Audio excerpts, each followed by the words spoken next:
सुनाओ ओला electric mobility limited. अब देखिए आज की डेट में जो हाल है इस कंपनी के, वो क्या ही बताए जाए। दिक्कतों पर दिक्कत बढ़ी जा रही है, इन्वेस्टर्स को लॉस पर लॉस लगा जा रहा है। Hi, this is Dev and watching traders diary. और आज हम समझेंगे कि ये फॉल जो है वो रुकेगा कहां पर जाकर। क्या वो एक राइट प्राइस होगा जहां पर ये फॉल रुकेगी? क्योंकि अगर आप देखें 3 महीने में ये -51% का नेगेटिव रिटर्न है। एंड अगर आप देखेंगे इसकी बात छोड़कर आप देखेंगे टॉप का हाल, तो जो टॉप बनाया था वहां से अगर आप कैरी करना स्टार्ट करेंगे तो बहुत बुरा हाल है इस स्टॉक का। हीरो मोटोकॉर्प से कंपेयर करके देखिए, क्योंकि आईपीओ के टाइम ना हीरो मोटोकॉर्प से कंपेयर करके देखा गया था, उसके भी बुरे हाल है। -20% का नेगेटिव रिटर्न है। बट अगर आप देखें आज की डेट में जो हाल है ओला इलेक्ट्रिक का, काफी खराब हो चुके हैं इन स्टॉक्स या इन कंपनियों के कंपैरिजन, बहुत दिक्कतों में है। एंड ये जो खबर आई है ये इन्वेस्टर्स को काफी निराश कर रही है। इंसॉल्वेंसी पिटीशन दर्ज करी गई है ओला इलेक्ट्रिक की जो होली सब्सिडरी है रोजमर्टा डिजिटल सर्विसेज की तरफ से। ये एक बहुत बड़ी प्रॉब्लम वाली बात है, पेमेंट डिफॉल्ट कर दिया है।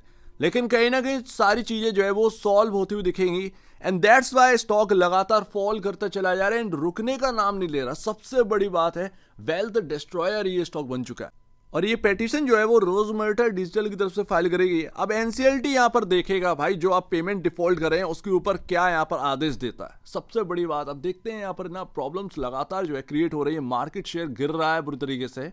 एंड जो इस कंपनी के सीईओ हैं आज की डेट में वो बहुत घिरे हुए हैं। आप देखें उनकी एक भी बात यहां पर सही नहीं निकली है। स्टॉक का भाव बता रहा है कि क्या हुआ क्या है।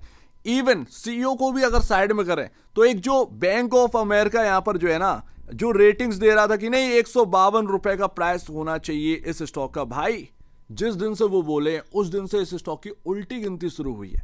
लगातार ये स्टॉक फॉल करता चला जा रहा है। कहां गए ये लोग? तो वही मैं आपको बता रहा हूं कि यहां पर ना ये जो भी प्राइसिंग थी 80 रुपए, ये 100 रुपए, ये 150 रुपए, ये आपका बाई प्राइस था ही नहीं। ये सिर्फ और सिर्फ ट्रेडर का प्राइस था एंड ट्रेडर अब जा चुका है इस स्टॉक से।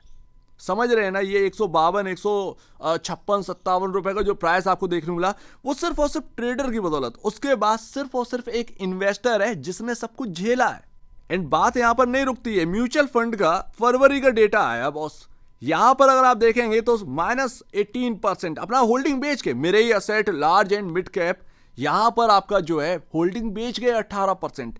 तो यही तो आप देखिए एसबीआई कॉन्ट्रा 17% की होल्डिंग जो है वो बेच डाली। 20% मेरे asset ELSS tax saver fund ये बेच के चले गए। तो ये हाल हुआ है, सबने 20% के अराउंड सेलिंग कर दी है अपनी होल्डिंग की। इतना बुरा हाल है। वो भी आप ये देखिए कि लोअर प्राइसेस पर ये चीज करी गई है।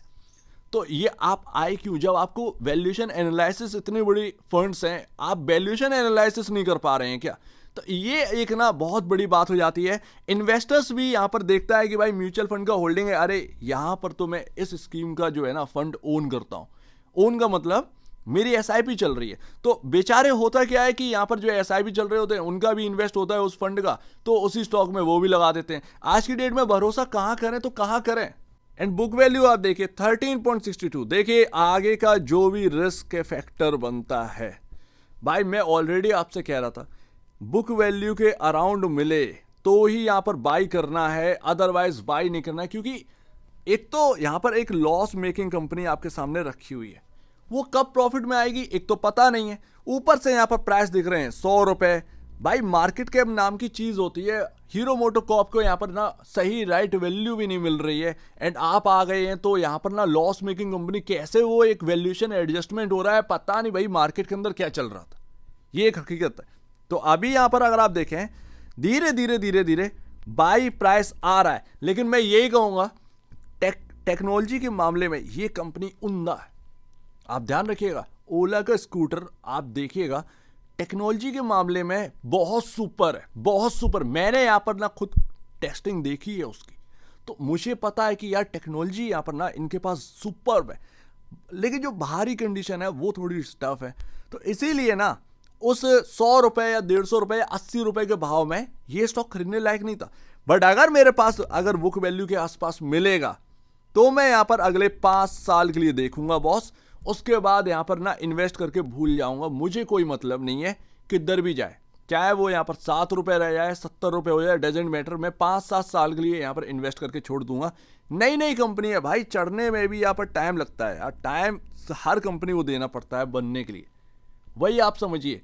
लेकिन हम एक इन्वेस्टर हैं, हमको एक राइट प्राइस पर बाई करना मस्ट है, उसमें सब कुछ रिस्क फैक्टर सब कुछ यहां पर ना जुड़ा होना चाहिए। एंड दैट्स वाई यहां पर बुक वैल्यू के आसपास मिलेगा तो ही मैं उसकी तरफ देखूंगा, अदरवाइज अंधाधुंध जो प्राइसिंग मिल रही थी मार्केट के अंदर वो प्राइस तो बाय करने के लिए कभी था ही नहीं। तो ये बाई साइड यहां पर बनता चला जा रहा है अभी, लेकिन थोड़ा सा यहां पर कॉशियसली रहिएगा क्योंकि अभी भी 45-46 रुपए का भाव चल रहा है एंड बुक वैल्यू 13 रुपए 62 पैसे, अभी भी एक ना 3.43 टाइम यहाँ पर जो है हमारे को देखने को मिल रहा है बुक वैल्यू से ऊपर चल रहा है। तो थोड़ा सा टफ है, बट यहाँ पर जो है अपनी स्ट्रेटजी बनाकर उसको काउंट कर उस रिस्क मैनेजमेंट को देखकर तभी अगर आपकी बाई करने की इच्छा हो कि नहीं भाई मेरे को ओला इलेक्ट्रिक को बाई करना है इसके स्टॉक को, तो ही यहाँ पर आगे बढ़िएगा।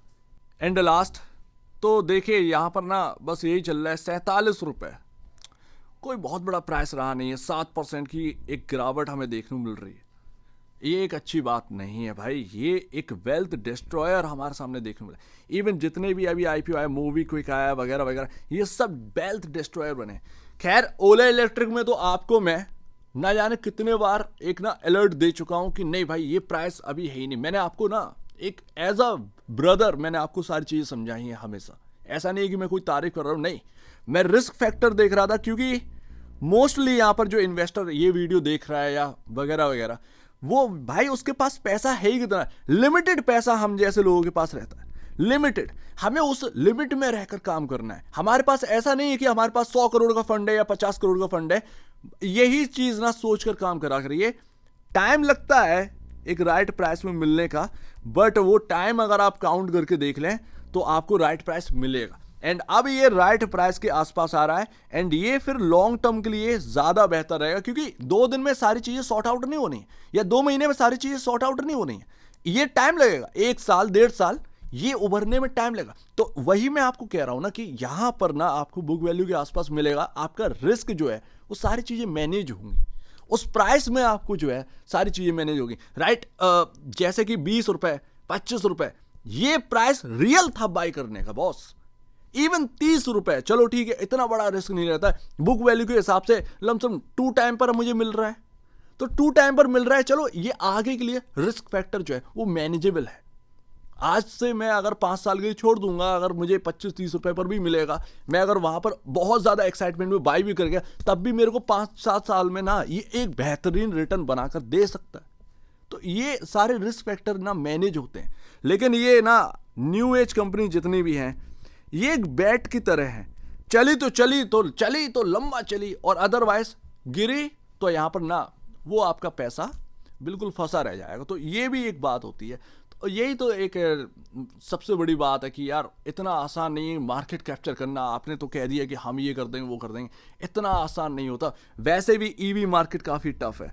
तो यहाँ पर बुक वैल्यू के आसपास मिले तो यहाँ पर ना देखिएगा बुक वैल्यू के आसपास, तभी यहाँ पर अगर आपको इच्छा है बाई करने की तो ही आप देखिए, अदरवाइज जो आपका डिसीजन हो भाई, आपका जो भी फाइनेंशियल एडवाइजर बोलता हो वो ज़्यादा बेहतर है, उसका यहाँ पर सुनिए।